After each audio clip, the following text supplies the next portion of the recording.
Lalu orang Islam kemarin ngasih pertanyaan itu ya. Nih, ya, kalau ada orang A, pembunuh, ya, kayak kemarin ya, saya bilang ya, kemarin ini Sambo, ya, Putri, ini Yosua.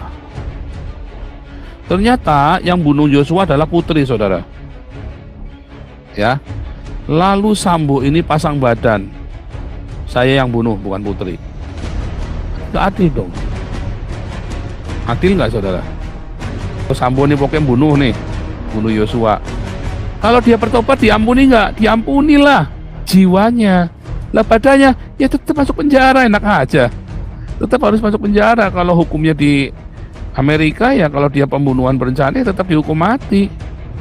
Jiwanya ya bertobat supaya selamat. Nah itulah yang dihapus, saudara. Jiwanya, dosanya, oleh pengampunan, ya kan? Sekarang lagi dibongkar ya. Makanya si siapa itu, si Komarudin kan nyerah kan? Nyerah enggak? Karena memang sebenarnya bukan itu tadi ya, mungkin Putri yang bunuh sebetulnya, atau anaknya. Kita nggak ngerti ada apa, pokoknya di sandiwara apa yang ditutup-tutupin. Pokoknya Sambo itu nutupin seseorang.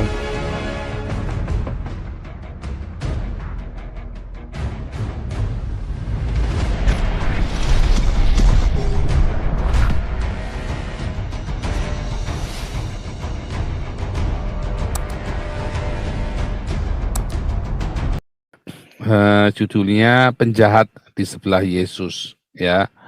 Nah, saudara, ketika dalam diskusi ya, oh ini apa namanya, orang-orang itu sangat yakin ya bahwa sekalipun Anda jahatnya seperti apa, yang penting Anda percaya Yesus, Anda pasti selamat, saudara. Nah, terus setelah itu ya berbuat jahat lagi tidak apa-apa, Anda tetap akan selamat masuk surga. Nah, itu adalah kebodohan pengajaran, saudara. Karena Alkitab dengan jelas sekali ya mengatakan orang-orang yang sudah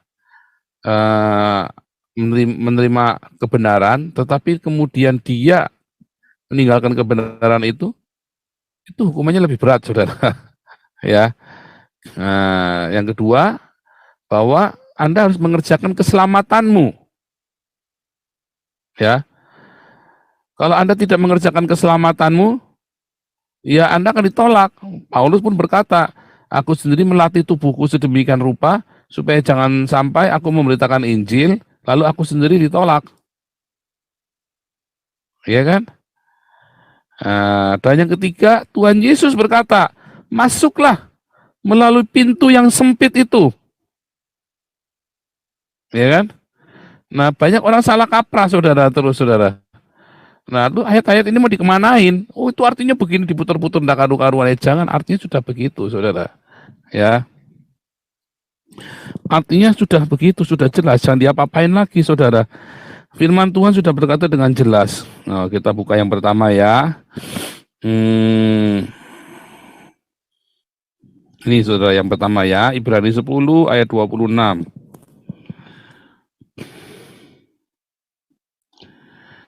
Sebab jika kita sengaja berbuat dosa setelah memperoleh pengetahuan tentang kebenaran, maka tidak ada lagi korban untuk menghapus dosa itu. Tetapi yang ada ialah kematian yang mengerikan akan penghakiman dan api yang dahsyat yang akan menghanguskan semua orang durhaka. Ya, nah, ini kelanjutannya, keterangannya nih, jika ada orang menolak hukum Musa, Torah itu ya, ia dihukum mati tanpa belas kasihan, dan atas keterangan 2-3 orang saksi, betapa lebih beratnya hukuman yang harus dijatuhkan atas dia yang menginjak-injak anak Allah, yang menganggap najis darah perjanjian, yang menguduskannya, dan yang menghina roh kasih karunia. Nah, ini adalah cerita tentang para itu ya, Hani Christian, Irina Handono, Moko Ginta itu udah di ini ya, udah di alam maut gitu ya, di Hades, dan itu pasti masuk neraka kalau sudah di Hades, saudara. Dari mana taunya? Ya, saya dapat penglihatan, saudara. Memang mau Ginta ada di sana ya, ada di Hades, lagi merintih-merintih, lagi nyeselin, lagi nyala-nyalain orang tuanya itu ya.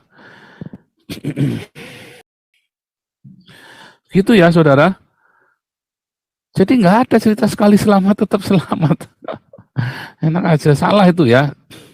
Orang itu bisa meninggalkan ya, seperti Hani Christian. Kenapa? Karena dia tidak aletheia, saudara. Dari awal imannya nggak benar. Mau Kinta, Irena Handono, nggak benar. Anda harus punya iman yang benar dulu, saudara. Balik lagi, penjahat di sebelah Yesus itu bagaimana? Nanti dulu, ya. Belum, saudara, nanti satu-satu.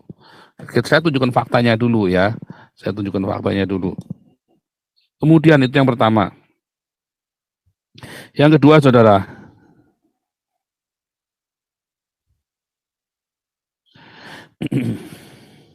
Dalam Filipi 2, tadi Ibrani 10 ayat 26 ya.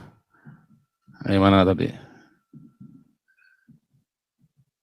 Kemudian Filipi 2 ayat ke-12. Hai saudara-saudaraku yang kekasih, ya. Kamu senantiasa taat, karena itu tetaplah kerjakan keselamatanmu dengan takut dan gentar. Ya. Nah, ini kaitannya ada di 1 Korintus 9 ayat 27 ya. 1 Korintus 9 ayat 27. Tetapi aku melatih tubuhku dan menguasainya seluruhnya, supaya sesudah memberitakan Injil kepada orang lain, jangan aku sendiri ditolak. Coba saudara, kita disuruh mengerjakan keselamatan kita, dan kemudian kita melatih tubuh kita, supaya jangan kita setelah Anda memberitakan Injil malah Anda ditolak. Setelah Anda pelayanan jingkrak-jingkrak di gereja, Anda ditolak. Hati-hati saudara. Ya.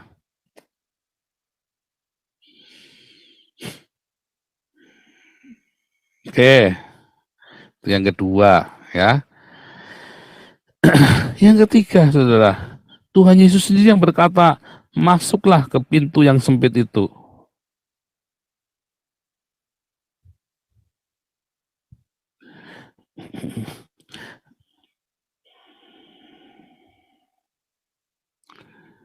Matius 7 ayat 13.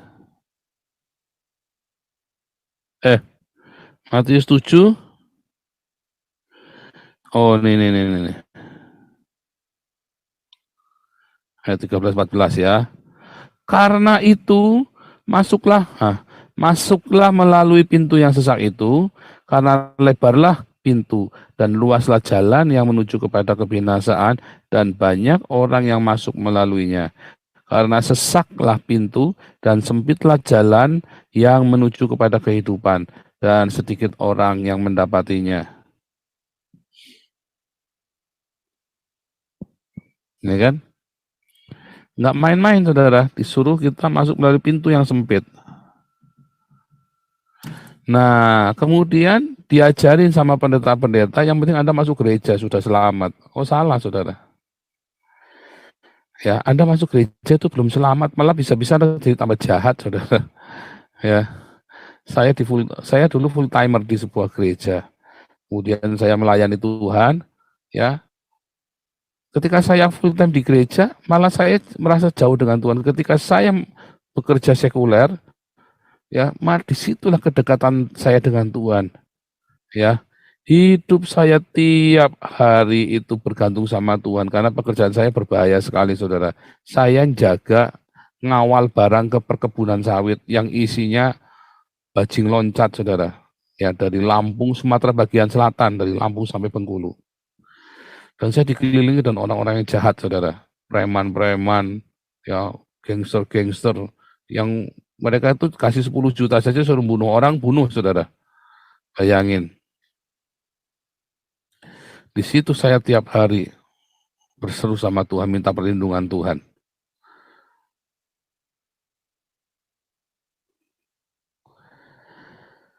Belum tentu Anda di gereja terus jadi baik, saudara. Saya nggak terus menghalang-halangi Anda ke gereja, enggak. Ya, di gereja terus orang pakainya rok mini sambil angkat tangan gitu ya. Wah, sambil ini bajunya keangkat semua, tetenya kelihatan semua, saudara. Seksi-seksi, mulus-mulus. Saudara nyembah Tuhan, nggak tambah nyembah Tuhan, tambah ngaceng kan, saudara kan. Akhirnya saudara berdosa kan malah kan. Nah, ya karena pendetanya nggak mendisiplin Anda. Kalau itu anak-anak kecil ya bagus, lucu. Nah kalau sudah keluar buah dadanya, terus Anda gitu terus pakai you can see, pakai yang ngeri saudara. Sekarang striptis masuk gereja, ngeri saudara. Jangan. Gereja nggak ngajari yang benar, malah ngajari ngawur. Demi apa? Omset, ya kan? Anda tetap harus ya, yang Paulus katakan kalau mau ke gereja bertudung kepalanya, bukan berjilbab ya, berkerudung itu seperti istrinya Gus Dur itu loh, berkerudung, bukan seperti istrinya Jokowi, bukan, seperti istrinya Gus Dur yang berkerudung, bukan seperti istrinya Jokowi, itu namanya berjilbab itu, ya. Nah, yang pertama, saudara. Jadi gereja sendiri mengundang banyak hal-hal yang nggak benar karena gembalanya nggak mendisiplin jemaatnya, ya kan. Kedua, gereja kemudian yang penting Anda datang, yang penting orang pada datang, pada ngasih kolektor, saudara. Terus saudara dimotivasi ya untuk memberi kepada gereja supaya Anda diberkati oleh Tuhan. Jadi untuk diberkati itu Anda harus memberi kepada gereja, saudara. Salah juga, saudara. Nggak begitu. Itu jalan yang paling gampang, sama saja Anda kalau mau menang perkara yaitu sama si Alvin Lim itu kan. Kalau mau menang perkara bayar, saudara. Nah, apa bedanya? Tuhan nggak ngajarin seperti itu, saudara. Anda nggak bisa terus mau diberkati, Anda nabur yang banyak buat gereja. Oh, enggak, saudara. Anda ingin diberkati, masuklah melalui pintu yang sempit itu. Maka engkau akan hidup dalam keberkatan. Melalui pintu yang sempit itu, sangkal diri, pikul salib setiap hari, saudara. Nggak sembarangan.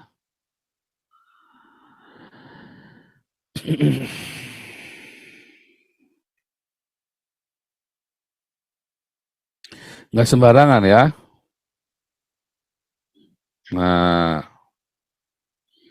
sangkal diri, pikul salib. Pikul aku yang kupasang, kata Tuhan Yesus. Lah Anda baru kesenggol dikit udah tersinggung. Ya kan, ngamukan pendetane. Ya kan? Dulu ya di Simon ngelaporin ke polisi siapa itu Patrick Smith. Jijik jadinya ya. Tapi akhirnya nggak jadi dilaporkan ya. Iya, nggak usah, saudara. Biarin saja. Coba kayak grupnya kita difitnah sama kapal oleng sama ceker babi. Kita cuma buat bercandaan aja. Malah mereka yang kejang-kejang kan buat bercandaan di sini kan. Gitu, saudara. Jadi jangan berpikir Anda sudah masuk surga loh dengan ada terus KTP-nya Kristen, rajin ke gereja, rajin perpuluhan. Oh enggak, saudara. Kebalik Anda pikirannya. Anda harus sangkal diri, pikul salib setiap hari. Itu pertanda bahwa Anda sudah lahir baru, saudara. Karena kelahiran baru itu akan membuahkan buah pertobatan. Ya, buah pertobatan. Ini penting, saudara. Buah pertobatan.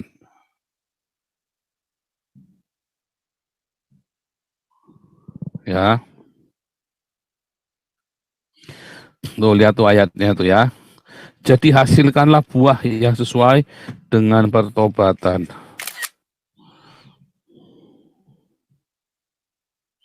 Ayatnya sama ya tuh ya, Matius 3 ayat 8, Lukas 3 ayat 8.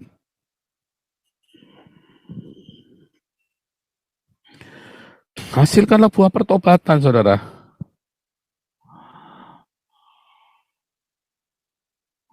Jadi pertobatan itu pasti akan berbuah. Kalau pertobatanmu itu tidak berbuah pertobatan, kamu belum bertobat.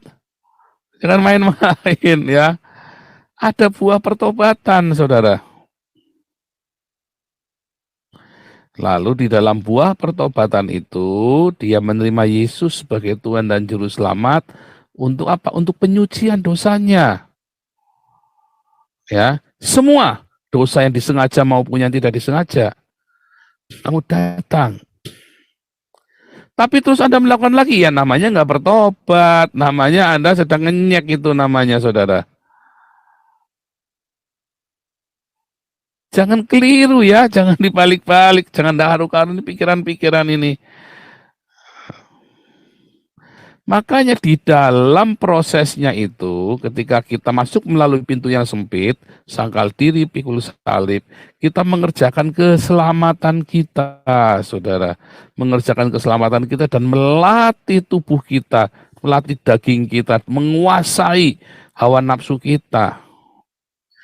Supaya ketika kita habis memberitakan Injil, jangan kita ditolak. Gara-gara apa? Ternyata kita belum lahir baru. Kalau Anda bolak-balik gagal mengatasi hawa nafsumu dan Anda tidak bisa menguasai dirimu, ya, Anda harus datang sama Tuhan. Jangan-jangan memang Anda belum lahir baru. Anda bertobat. Jangan lupa itu, saudara. Jangan dibolak-balik. Nah, kemudian Anda kerjakan keselamatanmu setiap hari, ya, dalam bermarturia, berdiakonia, bersaksi, jadi terang, dan berdiakonia, membagi hidupmu. Kalau Anda masih pelit, tidak suka berbagi, Anda motifnya adalah ngasih perpuluhan supaya dapat balikannya banyak, Anda sedang belum bertobat. Anda kasih ke Damaris dengan sukacita, karena Damaris ini buat ngasih makan orang miskin. Itu yang benar. Bukan buat saya. Ya, saya juga nggak pernah minta. Kalau Anda ngasih saya terima, tetapi saya tidak pernah meminta-minta. Makanya tidak ada nomor rekening saya ada di YouTube saya kan.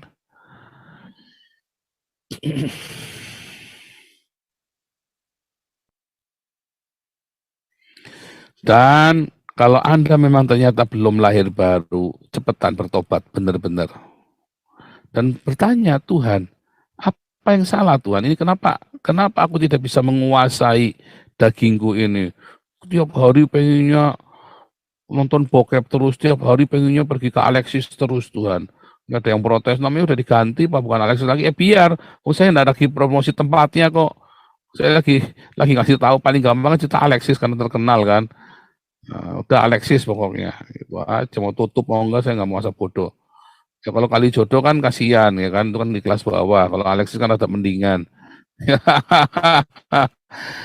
Nah,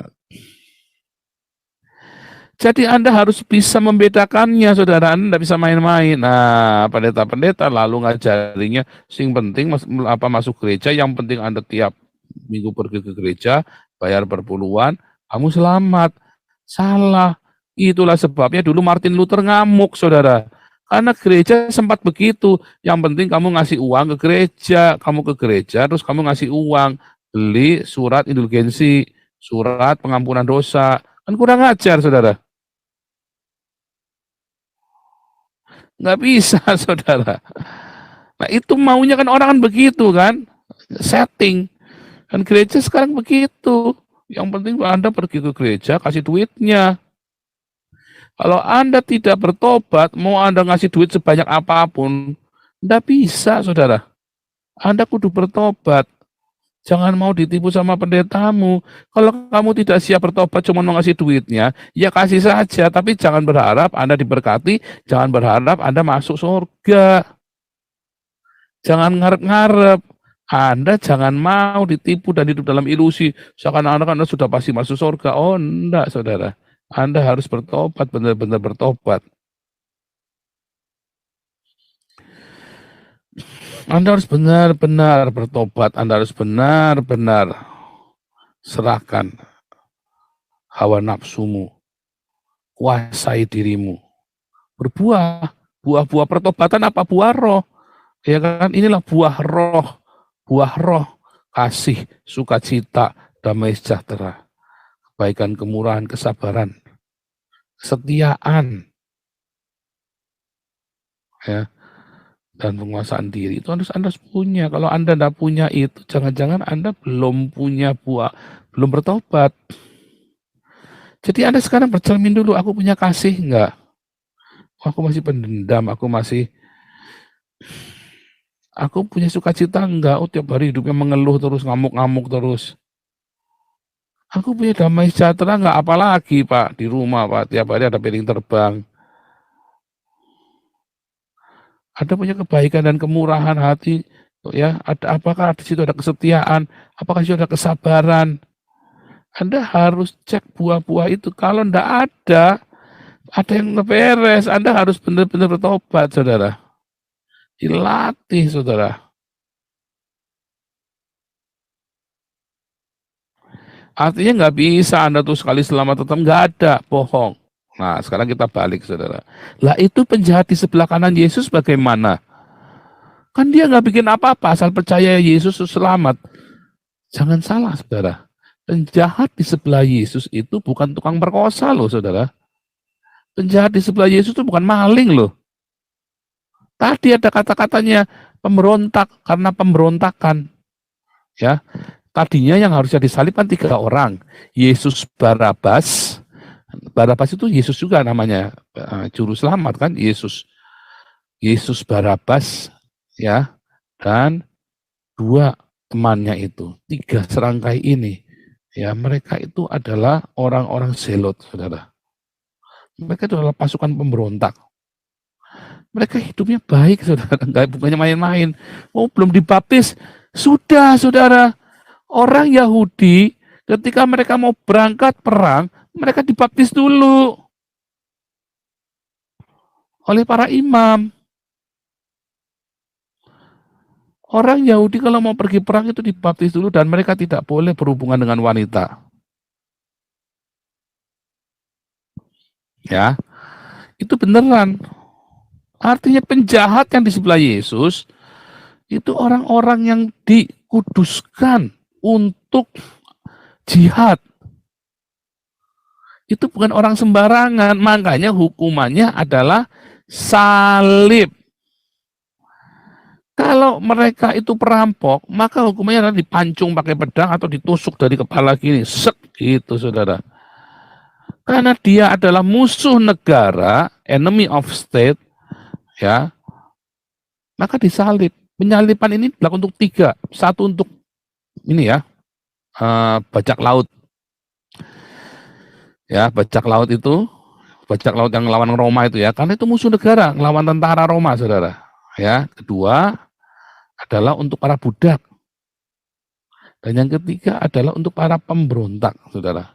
Musuh-musuh perang, lawan perangnya mereka. Nah, perompak ini, bajak laut ini adalah termasuk musuh perang, karena mereka ngelawan militer. Makanya disalib. Jadi hukuman salib ini nggak sembarang semua orang asal pemerkosa disalib. Enggak, saudara. Enggak. Ya, salib ini adalah untuk penjahat khusus. Nggak main-main. Nah, yang disalib dan penjahat itu disalib bersama dengan Yesus. Lalu, bentar.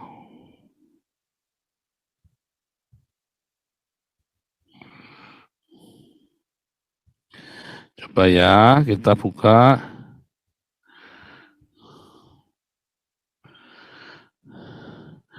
Dalam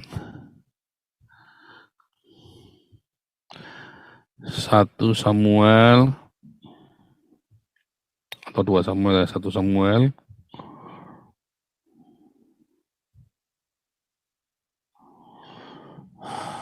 Nah, ini ya. Ini waktu Daud di Nob ya, dikejar-kejar sama Saul. Lalu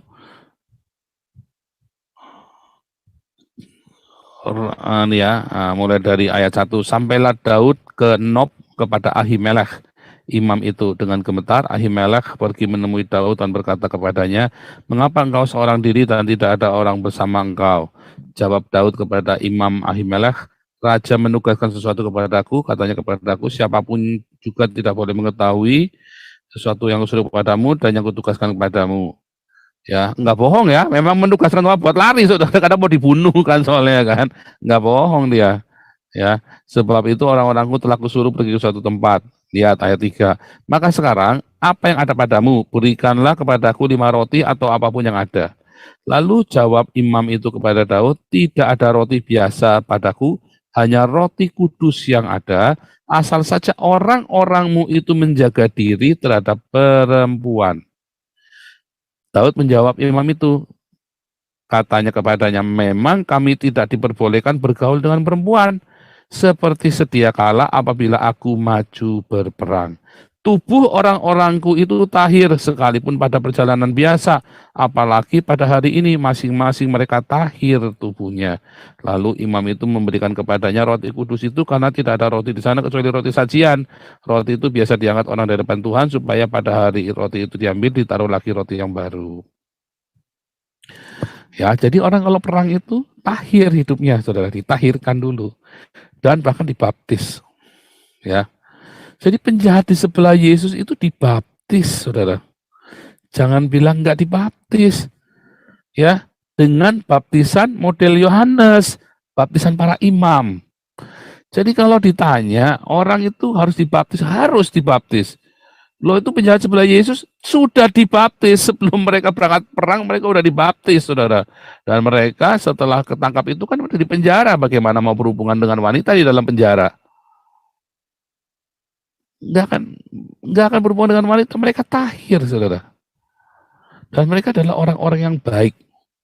Hanya yang satu percaya kepada Yesus Mesias, yang satu tidak percaya, sama seperti orang Yahudi yang lain. Ada yang percaya dengan nubuatan, ada yang tidak. Ya, terus tadi dikatakan dalam Matius juga, maka imam-imam ini menghasut rakyat supaya Pilatus membebaskan Yesus Barabas. Namanya Yesus juga, Yesus Barabas sama Yesus yang disebut Kristus. Mana yang mau dibebasin? Yesus Barabas. Mengapa? Karena Yesus Kristus disuruh memimpin pemberontakan melawan Roma, nggak mau. Waktu Tuhan Yesus disuruh memimpin, ya, guru jadilah raja atas kami, mereka mau menjadikan Yesus sebagai raja, Yesus nggak mau. Mereka berharap dengan mujizat-mujizatnya Yesus, mungkin Yesus tiup apa biar orang Roma mati semua, saudara.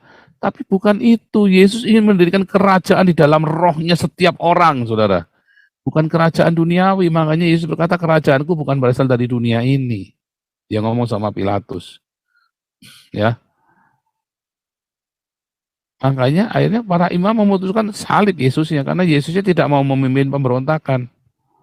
Yesusnya tidak mau memimpin kekerasan, saudara ya. Orang Islam kan maunya gitu. Waktu SMA ya, saudara, saya pernah debat sama anaknya Ustadz, saudara. Terus dia bilang sama saya, ya kan tentang kasih, ajaran kasih itu tidak masuk akal. Karena kalau kita mengasihi, kamu dibunuh mengasihi, semua orang Kristen mengasihi, umatmu habis, no? Terus saya bilang, ya nyatanya enggak habis-habis. Benar, saudara. Nyatanya hari ini orang Kristen banyak yang dibunuh, banyak yang dibakar. Nyatanya enggak habis-habis, saudara. Iya kan? Enggak habis-habis, orang Kristen malah bertambah banyak. Iya kan? Nah, enggak habis-habis.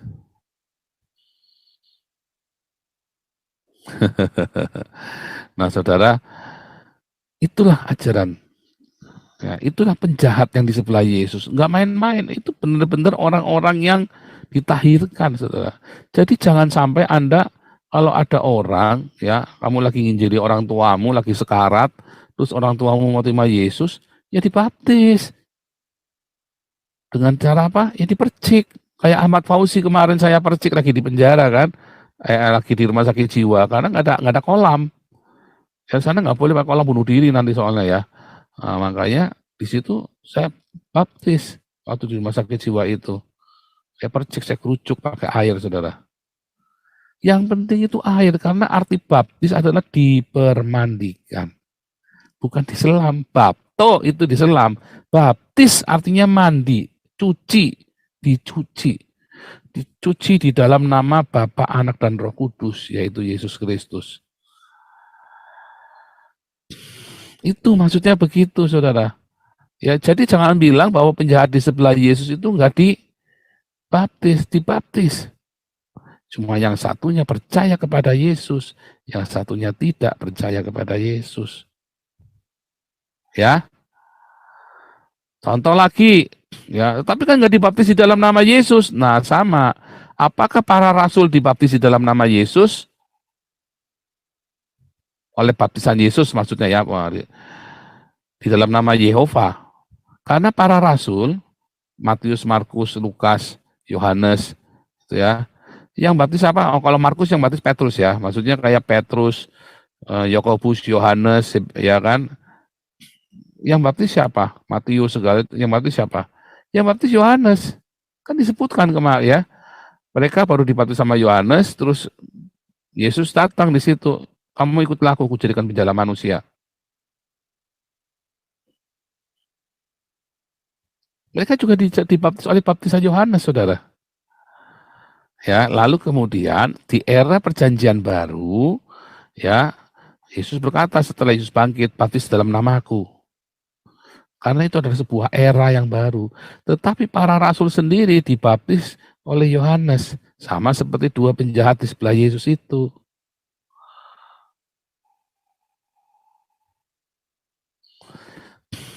Ya, karena para rasul sendiri pun tidak dibaptis di dalam nama Yesus, yang baptis Yohanes, saudara. Ya, jadi harus dibaptis ya. Anda ya yang sudah yang orang-orang yang sudah tua. Oh, kemarin ada dibaptis dua ya. Ada dua orang yang dibaptis. Belum kesaksian ya. Ini Pak Siliwangi apa Bu Rianti, tolong minggu depan orangnya suruh kesaksian ya. Kenapa dia mau dibaptis? Ada dua lagi ya dari komunitas kita yang dibaptis ya. Nah, dibaptis itu.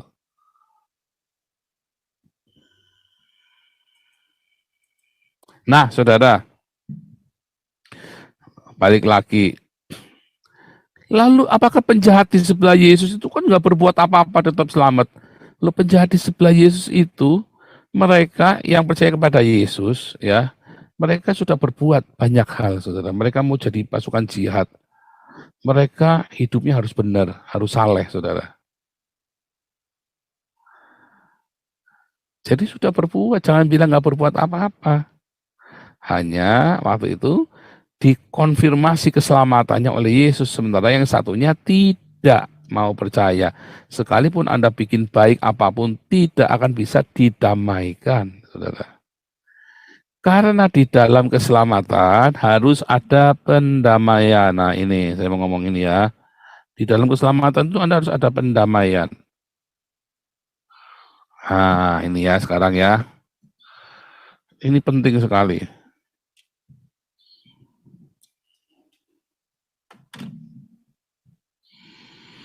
Mengapa harus percaya kepada Yesus Kristus?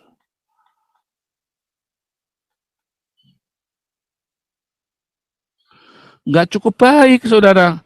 Nggak cukup cuma berbuat baik, nggak bisa. Kalau Anda berbuat baik, ya, segala amalmu dan kejahatanmu akan dihitung, saudara. Ya, akan ditimbang. Kalau engkau berbuat baik, ya, semua akan ditimbang, akan dihitung. Dan timbangannya selalu meleset, saudara. Ya, antara yang baik dan yang jahat.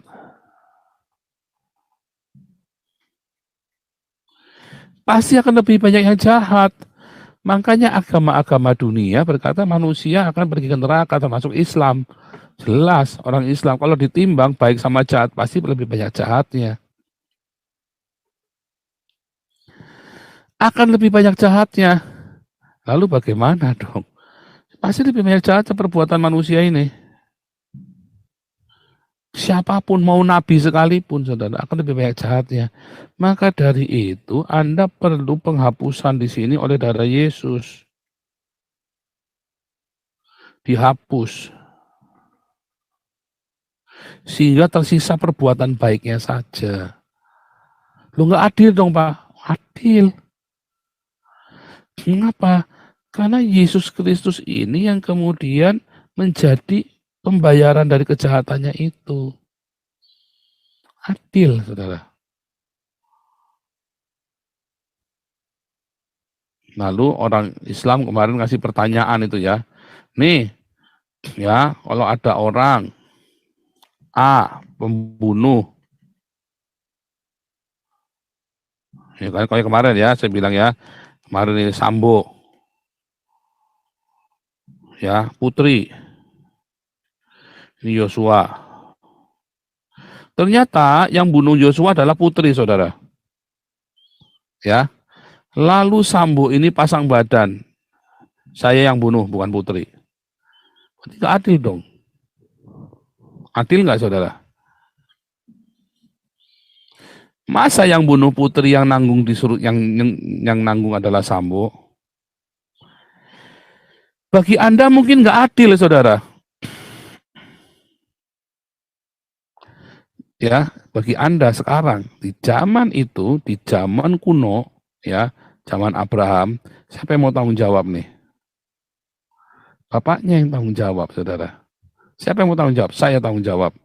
Ini anaknya mati. Yang bunuh siapa? Ini. Siapa yang nanggung? Harus yang lebih di atasnya. Kalau misalnya Putri, ya, Putri yang membunuh, lalu si Kuat bilang, saya yang bunuh. Atau Baradae, saya yang bunuh. Ini namanya nggak adil, saudara. Lah Baradae ini sopo? Ya, tapi ini diganti yang lebih. Nah, itulah keadilan itu di situ. Nah, tapi kan hukum tidak bisa menerima. Itu kan hukumnya kita sekarang. Di hukumnya zaman dulu menerima, saudara. Di zaman dulu, di zaman purbakala, mereka menerima. Hukum itu boleh tuker nyawa. Ya udah saya yang ganti. Zaman sekarang hukum modern Harvard nggak boleh. Ya, termasuk di Indonesia udah nggak boleh. Dulu boleh. Zaman Belanda, siapa yang bunuh nih saya? Saya yang gantiin aja. Saya yang gantiin anak saya. Boleh, saudara. Zaman dulu boleh, zaman sekarang nggak boleh. Ya, jadi memang itulah keadilan seperti itu. Siapa yang mau tanggung jawab nih? Saya, harus yang di atasnya. Dan yang di atasnya ini yang menghapus kesalahannya Putri ini adalah Sambo. Dia copot jenderalnya, dia copot semuanya, yang penting istrinya selamat, anak-anaknya dia jangan kapiran, saudara. Dan kemungkinan yang bunuh istrinya. Ya kan, ini kan sekarang lagi dibongkar lagi kan, bahwa kemungkinan besar yang nembak adalah Putri sebenarnya. Benar kan, seperti omongan saya kan di awal, Sambo melindungi sesuatu.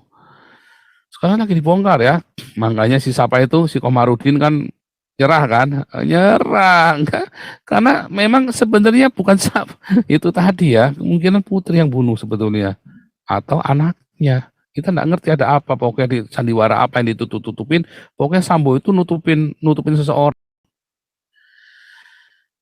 Ya kan? Adil nggak?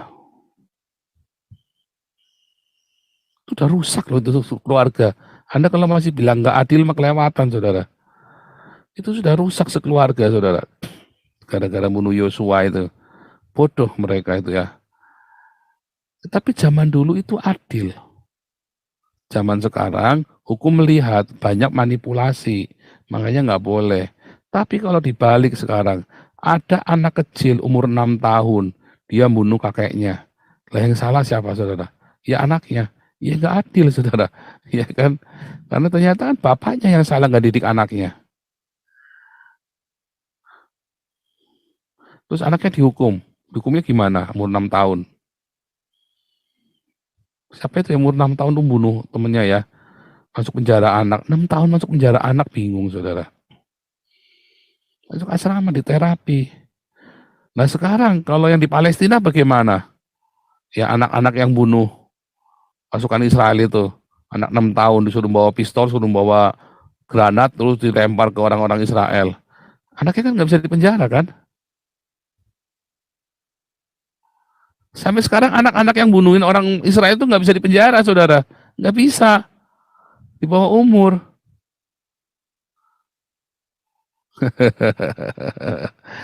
Nah, itulah keadilan versi manusia yang sangat rapuh. Tetapi Yesus berkata, ganti. Karena apa, saudara? Karena yang ditebus ya adalah jiwanya, saudara. Penebusan ini berlaku adalah jiwanya, bukan tubuhnya. Anda yang membunuh di dunia ini, Anda pembunuh ya, Anda membunuh nih. Ini Putri atau Sambo nih pokoknya bunuh nih, bunuh Yosua.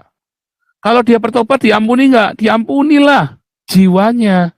Lah badannya ya tetap masuk penjara, enak aja. Tetap harus masuk penjara. Kalau hukumnya di Amerika ya kalau dia pembunuhan berencana ya tetap dihukum mati. Jiwanya ya bertobat supaya selamat. Nah, itulah yang dihapus, saudara. Jiwanya, dosanya, oleh pengampunan, ya kan? Pengampunan. Dan iblis nanya, enak aja. Siapa yang mau ganti? Yesus berkata, aku yang ganti. Dia harus menggantikan, saudara. Karena iblis mau jiwa-jiwa ini semuanya masuk neraka, sesat semua. Nah, Yesus Kristus yang adalah Allah sendiri, anak tunggal Allah, anak Allah, apapun yang Anda mengerti, pokoknya Yesus datang tanpa dosa dan dia menggantikan kita semua. Apanya? Jiwanya, saudara. Darahnya itu tertumpah, darah orang yang suci, yang maha kudus itu tertumpah. Makanya iblis kalah. Karena darahnya yang mahal itu ternyata sanggup menebus dosa seluruh dunia dari Adam sampai nanti akhir zaman. Itu bisa menebus bagi yang mau menerima, mengakui ini. Mengakui, harus ada pengakuan. Kalau dia tidak mengaku, maka dia tetap miliknya iblis. Karena ini kan kita cita alam roh. Ya, bukan ada stempelnya di KTP-nya Islam atau Kristen, tapi pengakuan itu yang ada di dalam alam roh ini, pengakuan ya Yesus adalah Tuanku, bukan iblis. Bukannya tapi Tuhan Yesus Kristus adalah Tuanku. Maka dia langsung diberi meterai darah Yesus.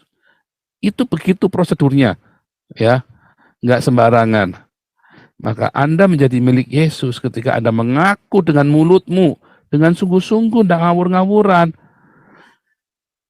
Karena kalau Anda ngawur-ngawuran di masa aniaya atau tiba-tiba Anda kebelet kawin, kebelet olala bebe sama orang Islam, lalu Anda jadi Islam lagi, lalu Anda jadi Kristen lagi, itu namanya Anda nggak dimeteraikan di dalam roh. Itu meterainya luntur, saudara. Anda harus meterai, punya meterai yang benar-benar meterai yang aletheia murni, pengakuan bahwa ya Yesus adalah Tuhan dan Juru Selamatku. Makanya Anda harus percaya bahwa Yesus sudah mati dan bangkit. Itu penting, Roma 10 ayat 9 itu. Itulah pengakuan iman kita. Yesus adalah Tuhan dan Juru Selamat, dan Allah membangkitkan dia dari antara orang mati. Ya, itu penting di dalam baptisan. Dan kesungguhan itu nanti diuji, Anda benar-benar percaya apa enggak. Diuji dengan penderitaan, diuji dengan pencobaan, diuji dengan kemiskinan, diuji dengan penipuan, diuji dengan tadi ya, penghinaan-penghinaan, dikucilkan. Anda nggak tahan uji, ya sudah selesai. Nggak selamat.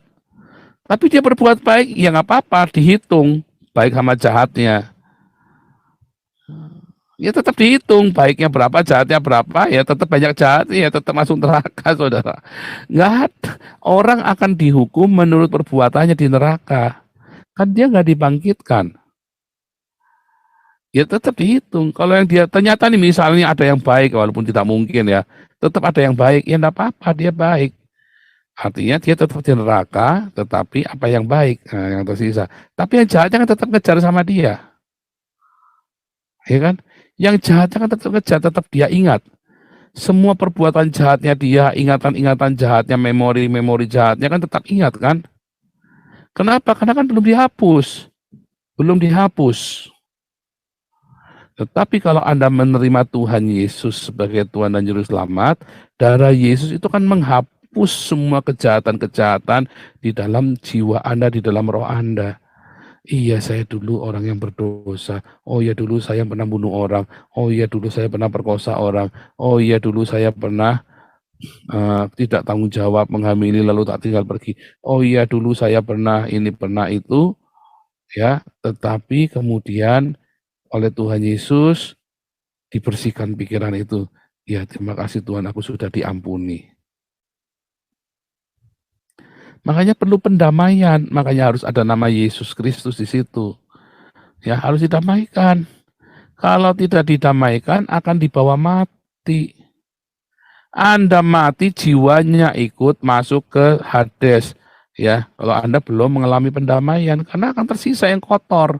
Tapi kalau Anda sudah ditebus oleh Yesus, ketika Anda mati, jiwamu yang kotor itu sudah dibersihkan, Anda langsung masuk ke paradiso, ke Eden, ke surga. Itu yang dimaksud. Anda masuk surga. Karena jiwamu bersih, dibersihkan oleh darah Yesus, didamaikan. Karena yang bisa mendamaikan kita dengan Sang Pencipta hanya Yesus. Hanya kematian Yesuslah yang bisa mendamaikan kita. Bahkan matinya jeritan penasaran, saudara. Matinya jeritan penasaran. Beda orang Kristen mati dibakar hidup-hidup jadi obor masih bisa memuji Tuhan.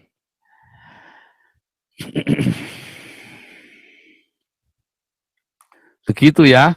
Jadi Anda mengerti pentingnya penebusan oleh Yesus Kristus, ya. Dan bagaimana prosesnya. Anda didamaikan supaya Anda bisa berdamai dengan Sang Pencipta. Kalau kita bisa berdamai dengan Sang Pencipta, maka kita akan berdamai dengan diri sendiri. Lalu kita bisa berdamai dengan sesama kita, dengan musuh-musuh kita. Kalau Anda tidak bisa berdamai dengan diri sendiri, sulit untuk berdamai dengan musuh-musuhmu. Sehingga kamu tidak bisa mengasihi sesama manusia. Karena kamu saja tidak berdamai dengan diri sendiri, tidak mengasihi dirimu sendiri. Begitu ya.